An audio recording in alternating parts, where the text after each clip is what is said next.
Džiaugiuosi, kad pagaliau jūsų idėja, kaip sakant, kuri turėjo labai didžiulį entuziazmą užtaisą, realizuota ir pagaliau atsiranda toks muziejus Vilniaus mieste.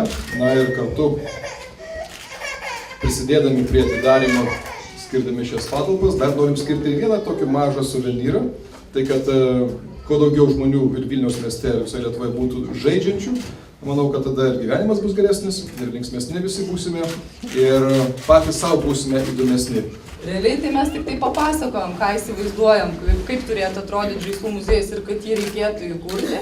Ir kad jisai neuždavė to žlugdančio klausimo, kokia jūsų patirtis yra įkūrinėti žaislų muziejus, padėjo ir surado, skyrė patalpas, kuriuose mes galėjom pradėti startuoti su šia idėja. Ir tai bus ir dar viena vieta, kur atvažiuos ir užsienio svečiai ir sakys, kad Vilnius ir tokį dalyką turi. Ačiū Jums.